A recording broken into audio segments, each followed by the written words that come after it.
आप सभी को राम राम। छठ का त्यौहार खूब जमकर लोग पूरे उत्साह के साथ मना रहे हैं, उसमें शामिल हो रहे हैं। और अब तो छठ बिहार का पर्व नहीं रह गया है, पूरे देश का पर्व हो गया है। और ये बिहारियों का भी पर्व नहीं रह गया है, देश के हर जो नागरिक हैं उनका पर्व हो गया है। हर कोई इसमें शामिल होता है, हर कोई इस उत्साह के उस उत्सव की जो उत्साह के साथ उसमें शामिल होता है। तो उसकी जो पवित्रता है, शुद्धता है, जो संयम है, जो प्रकृति पूजा है, जो समाज का सहयोग है, वो सब लोगों को लुभाता है। और जिस तरह की पूजा में मतलब महिलाओं का तो वैसे भी थोड़ा सा उत्सव प्रेमी होती है, तो वो भी उसमें ज़्यादा शामिल होती है, अधिक शामिल होती है। अब हमारे यहाँ चूंकि कहते हैं ना कि पाश्चात्य परंपरा और भारतीय परंपरा, तो हमारे यहाँ परंपरा में इस तरह के उत्सव होते हैं, महिलाओं को लुभाते हैं। पाश्चात्य परंपराओं में पब और डांस बार होते हैं। तो मतलब उत्सव प्रेमी तो होंगे ही, उसमें तो कोई कहने की बात नहीं। लेकिन दिल्ली में छठ पर्व वो थोड़ा अलग हो गया है। क्या ऐसा है क्या कि आम आदमी पार्टी के ट्रैप में, जाल में फंस गई है रेखा गुप्ता? ऐसा कुछ हो गया है क्या?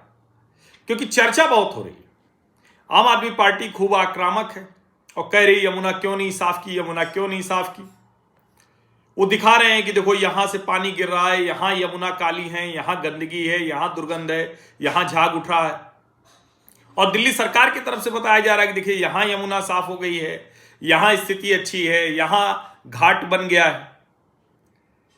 अब सौरभ भारद्वाज तो और कई कदम आगे चले गए हैं, कह रहे हैं कि देखिए ये छठ के समय में भी शराब के ठेके खुले हुए हैं, वहां तक चले गए हैं। अब यमुना साफ नहीं है, लेकिन ये जो काम आदमी पार्टी कर रही है, इससे सच्चाई और लोगों के सामने आ रही है। भाई ये कोई ऐसा तो है नहीं कि सरकार आई और 6 महीने में कोई जादू की छड़ी है, कोई अलादीन का चिराग है, जिन्न निकलेगा और कहेगा क्या हुक्म मेरे आका। ऐसा तो होने वाला नहीं। इसका मतलब यह हुआ कि पिछले 10 वर्षों में गंदी यमुना में ही छठ का पर्व मनाया जा रहा था। अब दिल्ली सरकार ने भी जाहिर है अपना पीआर किया होगा, हर नेता करता है, हर सरकार करती है। तो दिल्ली सरकार ने भी पीआर किया, रेखा गुप्ता ने सबको इंटरव्यू दिया है,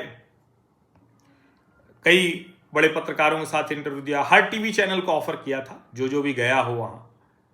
तो चैनल तो जाएंगे ही, पत्रकारों को भी, वही टीवी चैनल्स को भी सीएम का इंटरव्यू मिल रहा है छठ के पर्व पर। तो छठ मनाने वाले, देखने वाले लोग हैं। आम आदमी पार्टी उस पर हमलावर है। और दरअसल पूरा विवाद जो खड़ा हुआ है, जिस पर मारामारी चल रही है, इस पर फैक्ट चेक हो रहा है। वो जो फर्जी फैक्ट चेकर है वो फैक्ट चेक करता रहता है। वो ये है जो एक अलग से घाट बनाया गया है।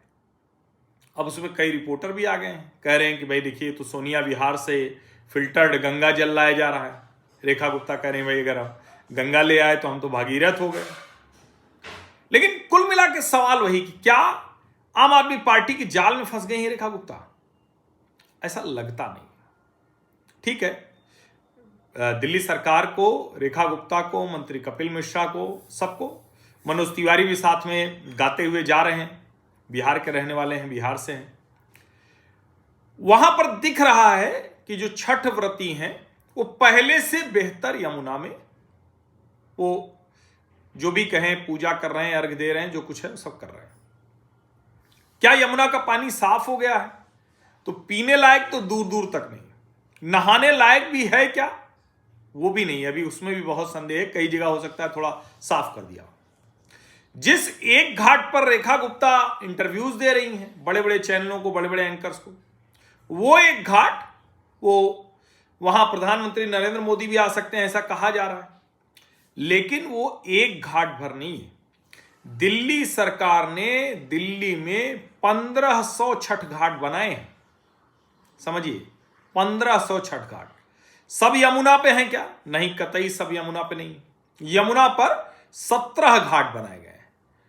पूरी दिल्ली में 1500 छठ घाट, यमुना पर 17 छठ घाट।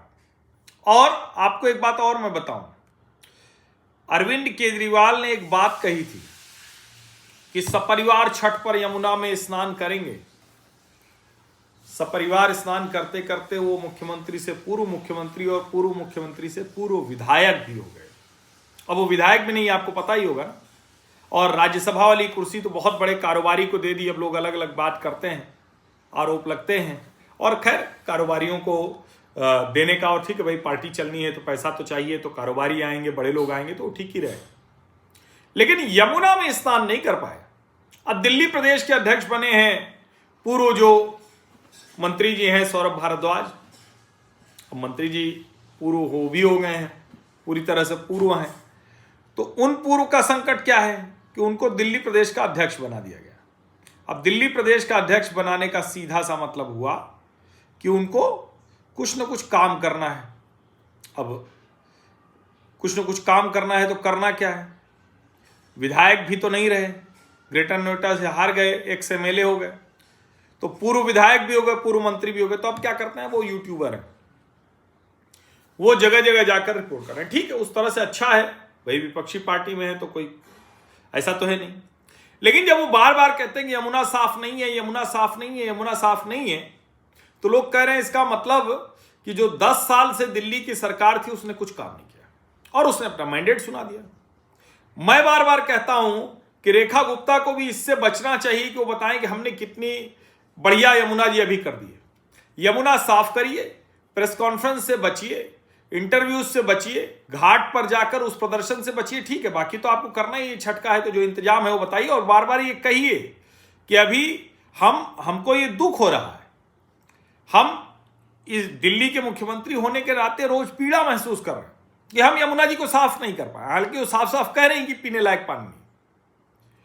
लेकिन अगर कोई सरकार इतनी संवेदनशील है कि वो फिल्टर्ड वाटर लाकर छठ के घाट बना रही है, तो ये तो आप रेखा गुप्ता की ही प्रशंसा कर रहे हैं ना। जितने भी लोग आलोचना कर रहे हैं, अच्छा ये फोटो दिखा लोग कह रहे हैं कि देखो ये इधर ये बिस्लेरी, वो बासलेरी, ये नेता के लिए, जनता के लिए, ये सब कहा जा रहा है। लेकिन भाई 17 घाट बने हैं, 1500 पूरे शहर में बने हुए हैं, तो जनता को तो दिख रहा होगा, लोग तो वहां छठ करने जा रहे हैं।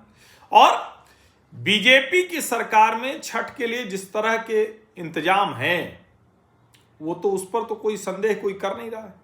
संदेह कहां? यमुना की सफाई पर। तो उसको तो बीजेपी की सरकार भी अभी क्लेम नहीं कर रही, ना मंत्री कपिल मिश्रा क्लेम कर रहे हैं, ना मनोज तिवारी क्लेम कर रहे हैं, ना रेखा गुप्ता क्लेम कर रहे हैं।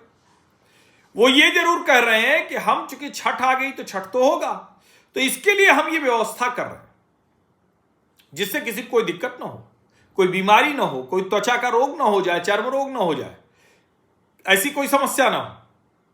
लेकिन हम यमुना को साफ करेंगे, ये हम काम कर रहे हैं।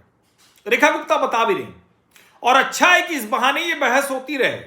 रेखा गुप्ता की सरकार पर, दिल्ली की सरकार पर ये दबाव लगातार बना रहना चाहिए। और मैं फिर कह रहा हूं, अभी तक तो मुझे नियत में कोई दिक्कत नहीं दिख रही। दिल्ली की सरकार, भारतीय जनता पार्टी की सरकार उस तरफ बढ़ती दिख रही। चूंकि गृह मंत्री अमित शाह ने भी कहा है कि हम यमुना को साफ करेंगे, तो गृह मंत्री अमित शाह कह रहे हैं तो उसको थोड़ा सा और भरोसा मान लेना चाहिए, क्योंकि वो जो कहते हैं वो तो करते ही हैं। ये तो उनके विरोधी भी मानते हैं कि करते तो है ही हैं। लेकिन जब इस तरह से तमाशा कोई करता है, विशेष करके आम आदमी पार्टी, तो वो शायद जनता को और अधिक चिढ़ा रहे होंगे। अब उनको शायद ये बात नहीं समझ में आ रही है कि भैया आप अगर इस तरह से चिढ़ाते रहेंगे तो जनता आपके साथ तो नहीं आएगी। हाँ, अगर कुछ समय के बाद कोई काम न हुआ हो तो आप उसको जरूर बताइए।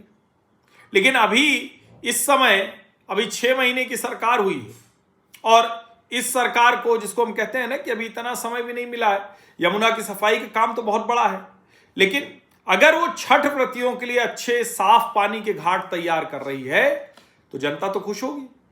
कहीं जहां नहीं होगी वहां आलोचना करेगी। अब उस आलोचना को किस तरह से आपको देखना है, ये सबसे बड़ा सवाल है। अभी मैं लगातार रिपोर्टिंग्स देख रहा था, अलग अलग लोग खूब कर रहे हैं, कोई कसर नहीं छोड़ रहे हैं। अब ऐसा तो है नहीं, सारे नाले टैप हो गए, सब एसटीपी अच्छे से काम करने लगी, सब शुद्ध पानी यमुना में मिलने लगा, एकदम जो उसमें गंदगी थी वो खत्म हो गई, झाग खत्म हो गया। लेकिन ये दिख रहा है कि तुलनात्मक तौर पर पिछले वर्ष से बेहतर यमुना दिख रही है। ये दिख रहा है कि उस तरह से झाग नहीं है, उस तरह से गंदगी नहीं है, उस तरह से पूरा मतलब गंदगी का अंबार नहीं लगा हुआ है, वो फर्क दिख रहा है। बाकी क्योंकि खुद सरकार एक्टिव है। अब वरना अगर अरविंद जी की सरकार होती तो क्या आपको कभी दिखा था कि वो छठ पर किसी घाट पर जाकर उस तरह से ये स्नान करते दिखे हों आपको? तो कहेंगे ये रेखा जी भी तो नहीं दिख रही, लेकिन रेखा जी ने तो कहा भी नहीं था कि मैं स्नान करूंगी सपरिवार। कहा तो अरविंद केजरीवाल ने था। रेखा जी ने क्या कहा है या भाजपा ने क्या कहा है? हम यमुना जी को साफ करेंगे, और उसका एक प्रोसेस है, उसकी प्रक्रिया है। और मेरा ये मानना है कि अगर यमुना जी साफ हो जाए, अगर भलसवा गाजीपुर के पहाड़ कूड़े के खत्म हो जाए, तो आप यकीन मानिए जो हवा वाला प्रदूषण है ना, वो भी बहुत हद तक ठीक होगा। साथ में ये व्हीकल और डस्ट और कंस्ट्रक्शन वो सब ठीक करना पड़ेगा। फिर पराली वाला छोटा सा हिस्सा रहेगा तो उसको ठीक किया जाए, क्योंकि पराली की वजह से बढ़ जाता है। लेकिन और बहुत सी चीजें हैं वो तो है ही, पराली बहुत ज्यादा बढ़ा देती है। हो सकता है तब तक पराली का भी कुछ सोल्यूशन निकले पंजाब। लेकिन ओवरऑल जो यमुना की सफाई का मुद्दा है वो अलग है, और छठ व्रतियों के लिए अच्छे स्वच्छ घाट उपलब्ध कराने का वो अलग है। एक दीर्घकालीन है, एक तुरंत का मसला है। जो तुरंत का मसला है उस पर दिल्ली की सरकार पूरी तरह से खरी उतरी है, बहुत अच्छे से उन्होंने तैयारी की। जो दीर्घकालीन मसला है उस पर अभी बहुत कुछ करना है, उस पर निगाह बनाए रखना है। और छठी मैया की जय बोलकर वो पर्व मनाइए, लेकिन ये ध्यान रखिए कि दिल्ली में यमुना साफ होनी चाहिए।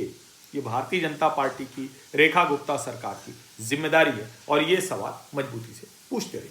लेकिन वो तमाशा भी मत करिए जो अरविंद केजरीवाल की पार्टी कर रही है। आप सभी का बहुत बहुत धन्यवाद। सब्सक्राइब अवश्य कर लीजिए, नोटिफिकेशन वाली घंटी दबा लीजिए, लाइक का बटन दबा लीजिए, अधिक से अधिक लोगों तक इस वीडियो को पहुंचा दीजिए।